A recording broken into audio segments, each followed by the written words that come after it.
वो कहते हैं ज़्यादातर क्या लगभग सभी यही कहते हैं जो है वो ठीक है, मतलब टीएमसी है वो रहे। यहाँ किसी तीसरे का नाम नहीं लिया जा रहा सर अभी तक।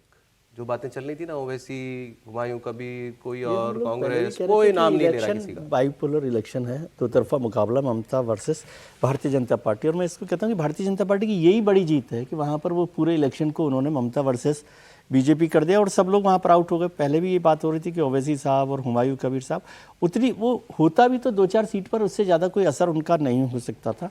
वो एक्सरसाइज किसने की, क्या की, वो अलग इशू है। लेकिन ये सीधा इलेक्शन है और अब भी भारतीय जनता पार्टी और ममता जी के बीच मुकाबला। इसलिए मैंने कहा कि मैं तो वैसे आपसे जानकारी के तौर पर पूछ रहा था कि भाई राहुल जी बहरामपुर गए थे कि नहीं गए थे इलेक्शन कैंपेन के लिए। ठीक है, अधीर रंजन जी के उसके साथ गए कि नहीं गए, जी, तो आप पूछ रहे हैं। नहीं गए थे। हाँ, नहीं गए थे बेचारे। जब वहां जाके तमिलनाडु जाके स्टालिन से नहीं मिले, नहीं स्टाल ये तो अधीर रंजन उनकी पार्टी में ही है ना। गाड़ी में से वीडियो बनाया था उन्होंने, मुझे नहीं पता गाड़ी कहाँ थी उनकी सर। तमिलनाडु में भी बहुत नाराज थे, दोनों की ज्वाइंट मीटिंग। खैर एनीवे, अब मैं आपको कुछ दावे सुना देता हूँ। अधीर रंजन जी की अभी जिक्र कर दिया सर ने, तो उनका भी बयान है एक, लेकिन पहले दिलीप घोष को आप सुनिए। ये फर्स्ट फेज को लेकर अपनी पार्टी के लिए क्या नतीजा बता रहे हैं होगा। पार्टी के प्रेसिडेंट रहे हैं ये, और उस वक्त में प्रेसिडेंट रहे हैं जब बीजेपी इतनी ताकतवर नहीं थी राज्य में। सुनते हैं दिलीप घोष को। आधे से ज़्यादा सीट में आज चुनाव है और 4-5 दिन के बाद फिर है, तो पहला फेज जो है ये अगर शांतिपूर्वक हो जाए, मुझे लगता है कि पूरा चुनाव शांतिपूर्वक होगा। और उसके लिए जो भी करना है, मैंने अदालत से लेकर चुनाव कमीशन तक सरकार की तरफ से और प्रयास हो रही। यहाँ जो एंटी सोशल को अरेस्ट किया जा रहा है उसके पीछे ममता बनर्जी खुद हैं, उसके लिए उनको बहुत दुख है क्यों अरेस्ट किया जा रहा है। जो लोग ऑपरेट करते थे चुनाव को, ऐसे सारे एलिमेंट्स को न्यूट्रलाइज किया जा रहा है। मुझे लगता है चुनाव अच्छा होगा, वोटिंग भी अच्छी होगी और ठीक ठाक रिजल्ट भी होगा। जो परिवर्तन का आस लगा लोग बैठे हैं वो भी हो जाएगा। ज़्यादातर बीजेपी का प्रभाव क्षेत्र है उत्तर और दक्षिण बंगाल में है ये, और बीजेपी इसमें मुझे लगता है कि 100 के ऊपर सीट जीतेगी। मोटा मोटी जीतने का एक प्रकार रास्ता साफ हो जाएगा यहाँ से। और जो थोड़ा सा हार्ड है, संख्यालघु इलाका है, बॉर्डर है, टेंस इलाका है, उसमें भी अगले चुनाव में सत्र में जो चुनाव होगा और जनता को एक साहस मिल जाएगा कि हाँ अच्छा वोट होगा, अपना वोटिंग करना चाहिए। पूरा शांतिपूर्वक चुनाव होगा, किसी को हिलने तक नहीं देगा चुनाव कमीशन। तो दिलीप घोष जी की माने तो पहले फेज में ही जो है बीजेपी जीत पक्की कर लेगी अपनी सर। लेकिन ये तो है कि पहले फेज में बीजेपी को बहुत आउटस्टैंडिंग करना पड़ेगा, बहुत आउटस्टैंडिंग करना पड़ेगा। और दिलीप जी खुद बेचारे आउटसाइडर से त्रस्त हैं यहाँ पे, तो उनको तो थोड़ा सा ये होगा। लेकिन ये है कि आउटसाइडर से त्रस्त है। हाँ, मतलब शुभेंदु अधिकारी, मतलब उनको अच्छा, लीड नहीं देने दिया गया, तो वो थोड़ा सा एक ये तो रहेगा। और ये तो बाद में पता चलेगा जब अगर वो स्थिति में आ जाती है बीजेपी सरकार बनाने की तो। लेकिन यहाँ पर एक चीज तो है कि पोलिंग जो है वो भय रहित हो रहा है, एटलीस्ट हम आपके यहाँ तो यही देख रहे हैं। वहां क्या हो रहा होगा वो बाद में पता चलेगा। लेकिन असल बात है कि इस समय पोलिंग शांतिपूर्ण हो रही है। वोटिंग परसेंटेज बहुत, अभी 63% दिखा रहा है, तो शाम जाते जाते वो 90% मुझे लग रहा है हो जाएगा। और जिस तरह का माहौल बना था ममता बनर्जी का, वो थोड़ा मुझे कम लग रहा है, at least first phase of polling में।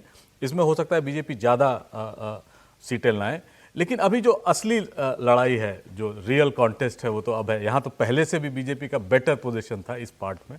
अब दूसरे पार्ट का जो दूसरा अध्याय शुरू होगा उसमें देखिए ये बड़ा क्लियर डिवाइडेड है सर। ये पहले फेज की 152 सीटें, ये ज्यादातर मतलब बीजेपी की तो 75% सीटें इस पिछली बार 77 में से इसी में आई थी, 59।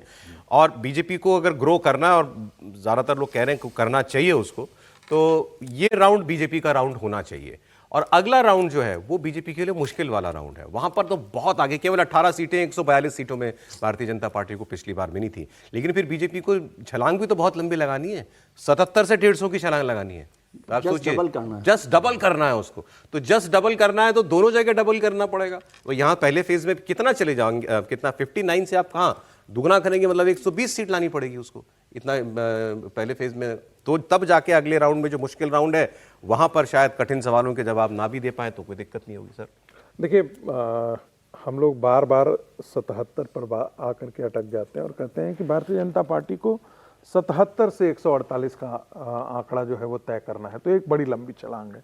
मैं बार बार फिर कहता हूं कि भारतीय जनता पार्टी 17-21 दोनों चुनाव ले लें तो 142 सीटों पर पहले वो जीत चुके हैं, कभी ना कभी जीत चुके हैं। पिछले 3 चुनावों में 2011 से यदि आप ले लें तो कभी न कभी वो जीत चुके हैं। इसका मतलब क्या है कि वहां पर जीत की संभावनाएं हैं। ऐसा नहीं है कि भारतीय जनता पार्टी वहां नए नए अपने आप को रजिस्टर कर रही है। वहां के मतदाता भारतीय जनता पार्टी के साथ खड़े हुए हैं, उसको जिताया है उन सीटों पर।